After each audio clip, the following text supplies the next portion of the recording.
Hi, it is it Wednesday? Yes, Wednesday, December 23rd, 2 days from Christmas. Hopefully everyone is enjoying Christmas week and you have all your gifts purchased.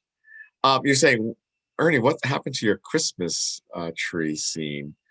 Well, I have some news today is that I think I mentioned this on the broadcast is that I had planned a trip actually since last January to go to Puerto Vallarta on January 1st for 10 days and visit my friend Lukas, who used to be, is a good friend of mine, he used to be my neighbor. And I got this urgent text last night from him that said, Ernie, you got to reschedule. So I've been checking with him every few weeks in terms of how are things in Puerto Vallarta in terms of COVID, are things open, blah, blah, blah. And things have been great. They had a spike in early November, but things calmed down, so things reopened up. Obviously, they still do the social distancing, 6 foot away tables, mask, and etc. But last night I said, Ernie, there's been a big spike in the last 2 weeks, and unfortunately, the government has basically shut down Puerto Vallarta until January 10th. So my trip is January 1st to the 10th, and so restaurants are closed, bars are closed. And it's like, why am I going to go down there when I'm not going to go down there and sit in my Airbnb. And so what I did is I went ahead and canceled my trip last night. And I was so frustrated because, when you're anticipating going to a beach and sun, especially with the winter we've had, rain, we've had a little snow, it's kind of like, I gotta go somewhere. So this morning, I just like pivoted. I pivoted. This is what I do. I pivot. So I'm going to Hawaii. So I'm going to go to Honolulu. I had this great deal for like 5 nights, $50 a night at the Queen Kapalani Hotel, right at the edge of the park, just near the zoo. Great location. In fact, I'll show you a video, not to make you jealous, because I'll entice you to do the same thing that I'm doing. That's why I'm playing the video, okay? I'm not doing that to make you jealous. But I'm going to go to Hawaii on January 7th through the 12th. So that's when you will not get daily broadcasts from me from Hawaii. Well, maybe I'll do one just to do it from Hawaii. But let's get started. So let's see. I do have an updated broadcast. It's going to be nice actually in Seattle for the next few days. Unfortunately, we're going to have a wet Christmas versus a dry Christmas. And looks like some sun for the beginning of next week. Here we go. This is my view from the Queen Kapalayani. I don't know if I'm pronouncing it right. So I know I'm going to make you jealous, but oh my God, I just can't wait to go to Hawaii. So let's get a look at the Queen call. I'm not doing this to get you jealous, but I'm sending you to do this because the airfares are actually pretty good, and the hotels and Hawaii tourism needs your business.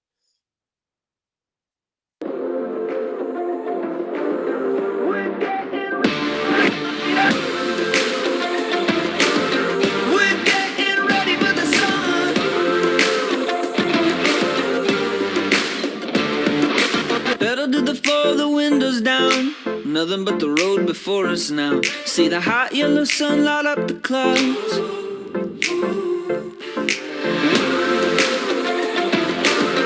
We're getting ready for the summer. Run a while, we can soak in the sunshine. Couldn't ask for better weather. We're getting ready for the summer. In the desert, find the river. Close your eyes and take a drink. Oh. Okay, did I make you jealous? You can go as well. The one thing that Hawaii does require that you have to have a COVID test, uh, at least on no less than 72 hours before your flight. And there's a lot of options here in Seattle. There's the city of Seattle. There's King County has sources. Your own healthcare. In fact, I'm getting one from Kaiser, like within 72 hours of my flight. So that's what you need. You need to basically have hard copy test results before you board the flight, or not, or else they're going to make you quarantine in Hawaii for 10 days, which is that's cool.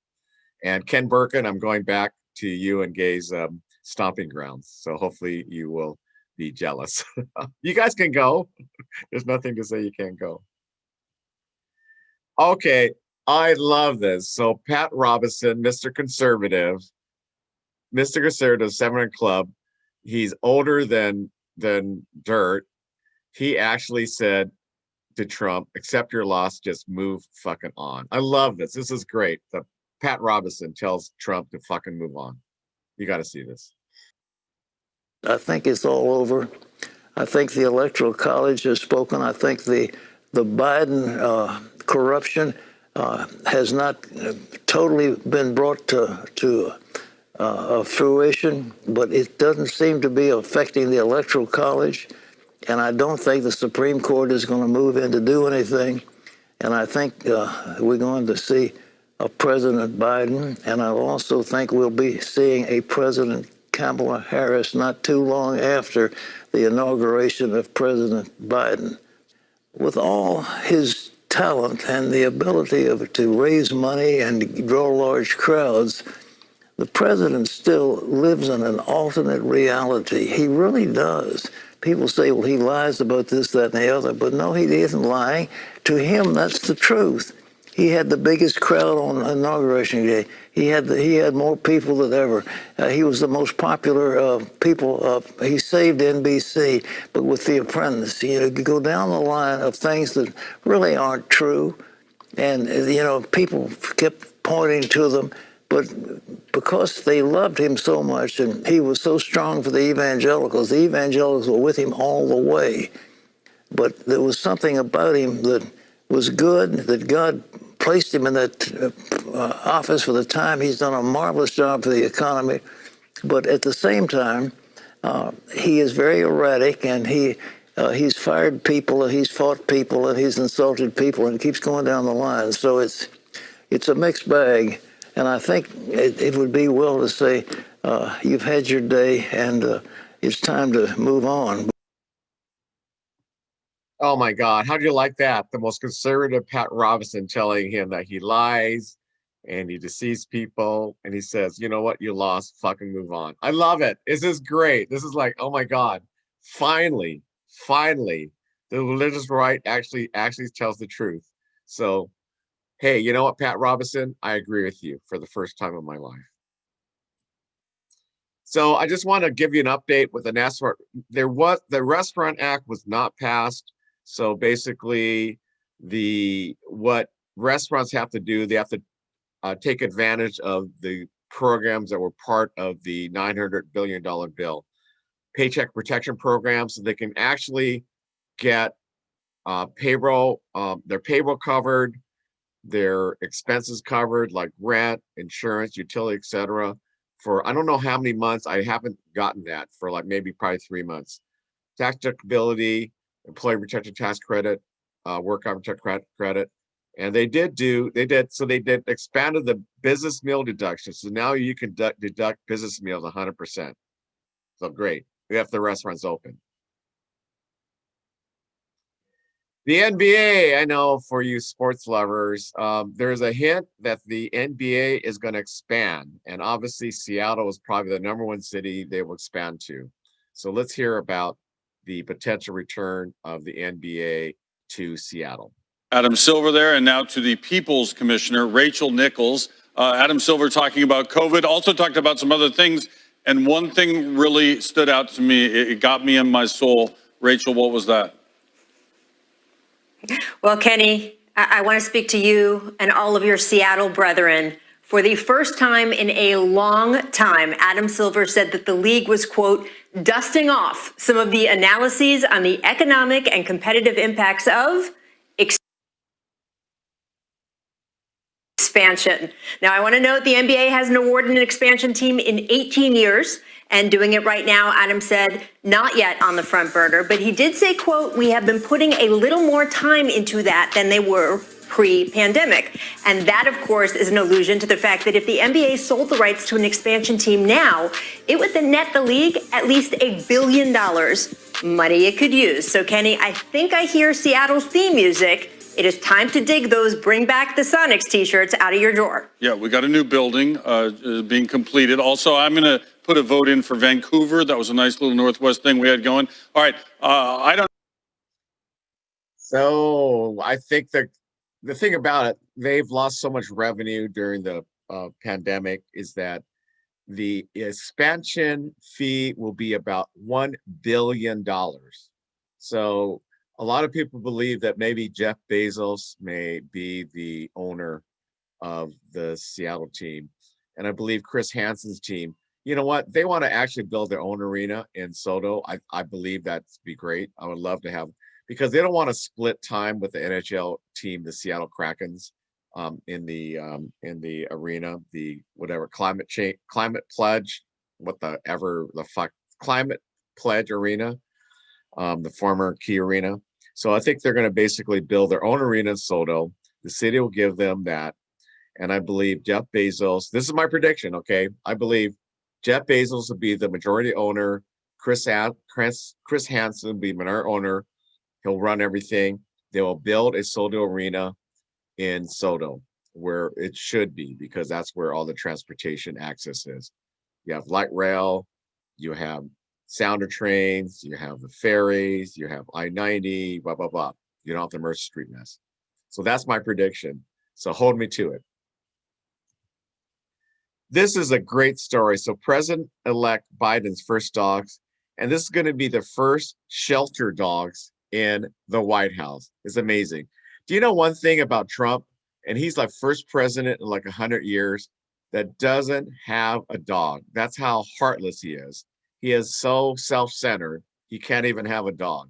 So literally, President Trump was the first president in like 100 years that didn't have a dog in the White House. That's sad. So this is a great story about his shelter dog, Major. They also have a shelter dog, Champ. You can see President-elect Biden there with Major, and you can see first lady, coming first lady, Joe Biden with Major and Champ. So let's see the story about his adoption of Major.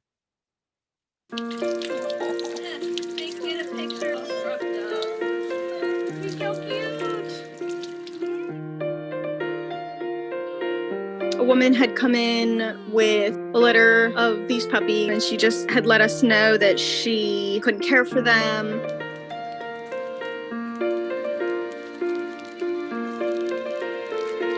They were only a few weeks old. He's going after that rope too.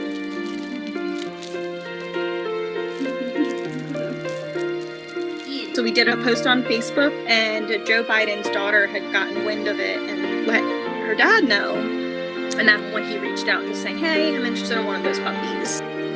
Major specifically hang out in the background, and then he would come up and be like, all right, I'm ready to play now. They were too young to stay. So then they went right into foster. He went into foster to adopt with the Bidens. So once he was able to be adopted officially, he called to let us know he was coming in. Of course, we jumped on Major. We were all just so happy to see him again.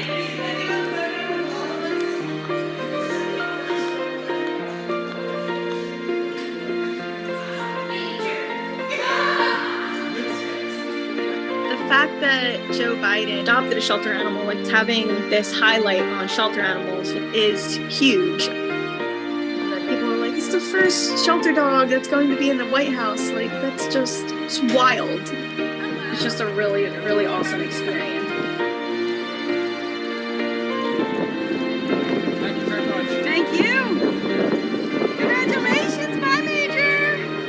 It was definitely great to see him like that. He's just a really, really just an awesome dog. We knew that he would grow up to be just fantastic.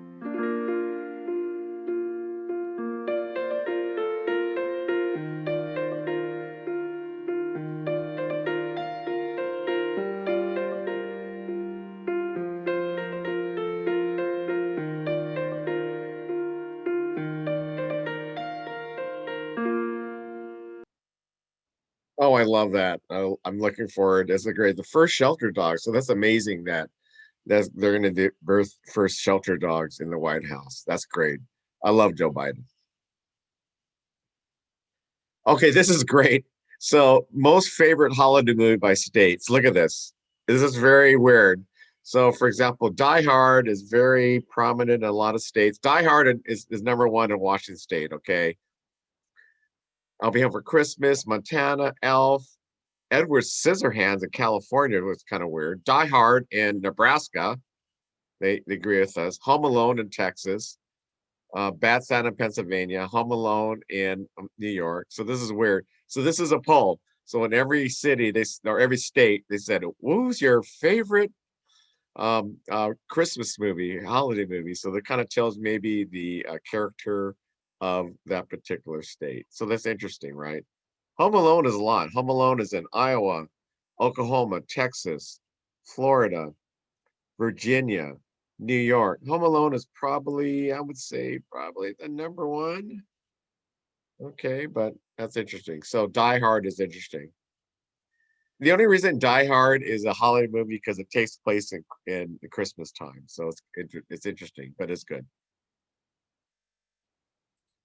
So here's a Lincoln Project ad. They're still running. Obviously, they're involved in the Senate runoff elections on January 5th in Georgia. So let's see this Lincoln Project ad. The dream still lives on. The dream still lives. From the urban streets of Atlanta to the humming ports of Savannah, from the Chattahoochee Forest down through Macon, all the way down to Valdosta, the dream lives on. The dream of a Georgia where we are stronger together, where we can all grow and build and prosper. And be proud of the intertwining of our communities. Where we help our neighbors and mourn our losses. We still believe that hope is far more powerful than hate.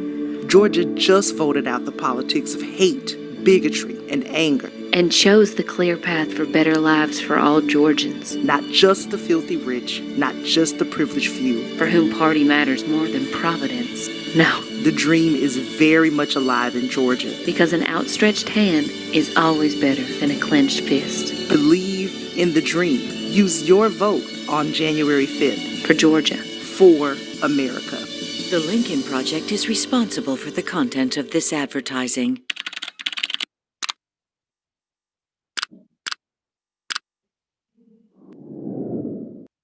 The Lincoln Project remember, they're a bunch of ex-Republicans. They hate Trump. And so they did the most amazing ads during the campaign against Trump. And so they're continuing this thing for the Georgia Senate races. I'm going to show you a few trailers, as I always do, to add to your list. So this movie, I'm really looking forward to. So this movie stars Denzel Washington, is one of my favorite actors, and Rami Malek, who is amazing actor. And the dream still lives. From the urban streets of Atlanta to the humming ports of Savannah, from the Chattahoochee Forest down through Macon, all the way down to Valdosta, the dream lives on.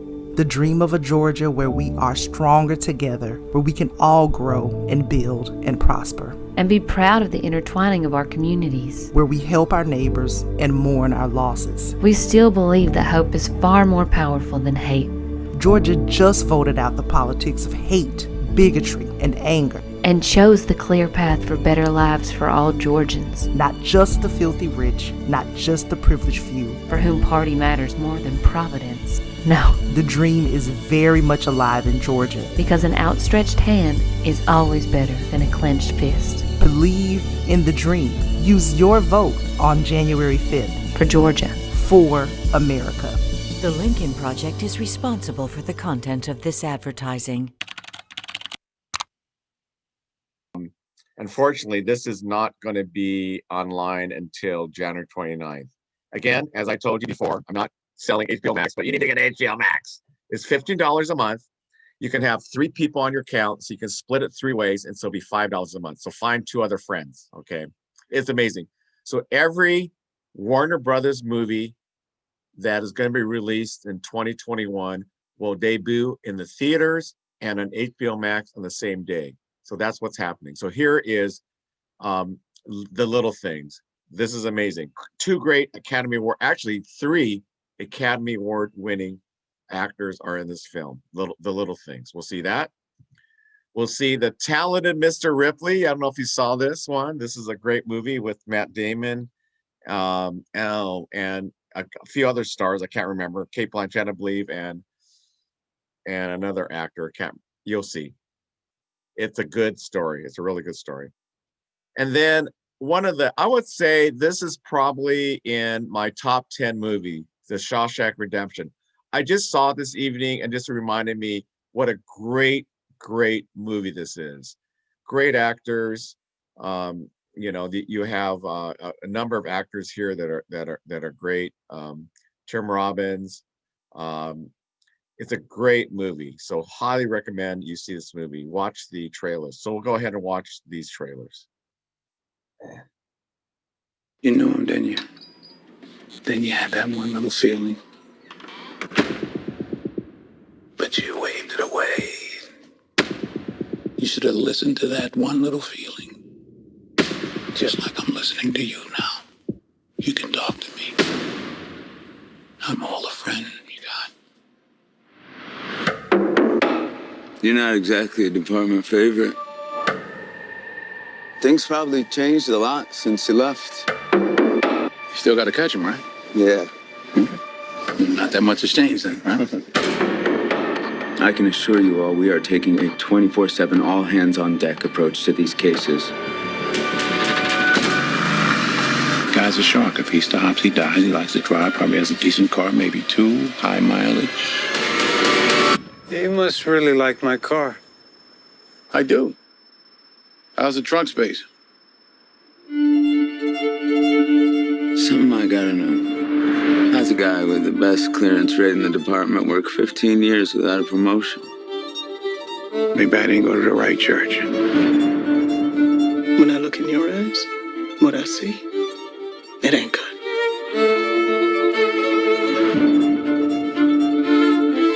He knew all the details, but he wasn't within 10 miles of the killing. Why is that? Why is that?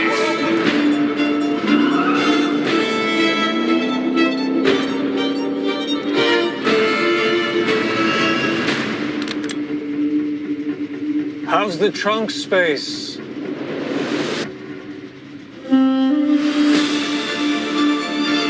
What do you want? I want to nail the bastard. For who? For all of the girls he killed. I want to nail the bastard too. Difference is, I'm doing it for me. It's the little things, Jimmy. It's the little things that rip you apart. It's the little things that get you caught.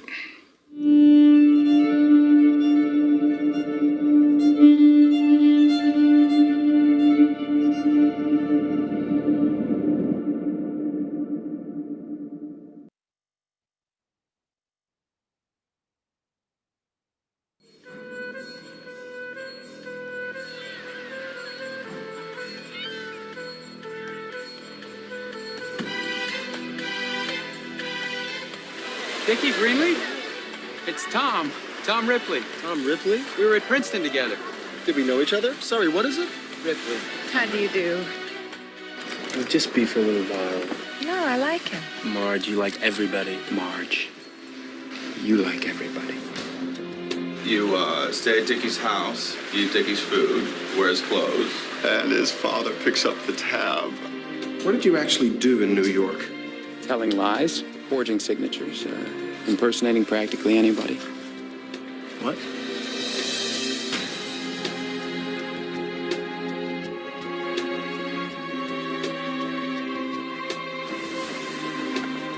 I wish I could live Dickie's life for him. I know what I would do.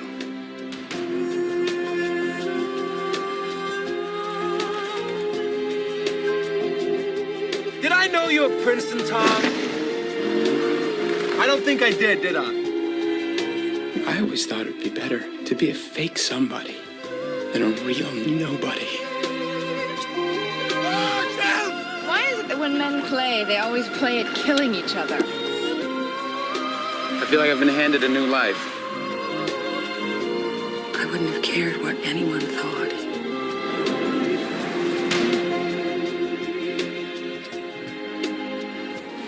Everybody should have one talent.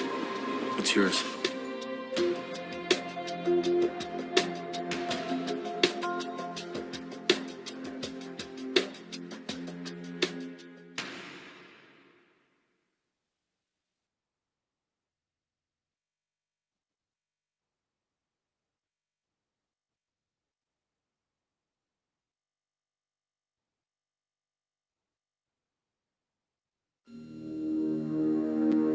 Ladies and gentlemen, you've heard all the evidence. I submit that this was not a hot-blooded crime of passion. Consider this. A revolver holds 6 bullets, not 8. That means that he fired the gun empty and then stopped to reload.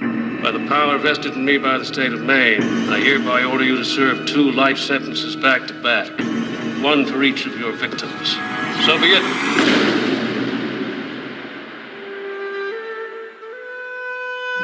Send you here for life? That's exactly what they take. I believe in 2 things. Discipline. Help me, And the Bible. Here you'll receive both. Andy came to Shawshank Prison in 1947. Why'd you do it? I didn't, since you asked. You gonna fit right in. I must admit, I didn't think much of Andy first time I laid eyes on him. He had a quiet way about him. A walk and a talk that just wasn't normal around here. There are places in the world that aren't made out of stone. There's something inside that they can't touch. What are you talking about? Hope. Let me tell you something, my friend. Hope is a dangerous thing. Damn it, Dufresne, you're putting me behind. Hope can drive a man insane. You better be sick or dead in there, I kid you not. You better get used to that idea. Oh, my holy God. I guess it comes down to a simple choice, really. Get busy living. You get busy dying. Get busy living. Or get busy dying. That's damn right.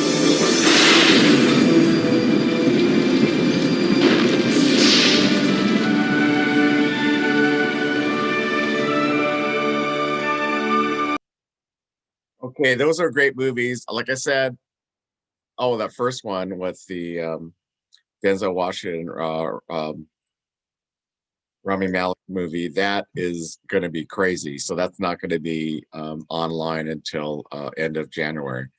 The Shawshank Redemption, again, I would say that is definitely one of my top 10 movies. I just saw it this evening and it was amazing. I've seen it probably 5 times. And so when you see a movie 5 times, you know it's a good movie. So anyway, have a great Wednesday, December 23rd. We have a couple more days for Christmas. So have a great day, guys. Take care.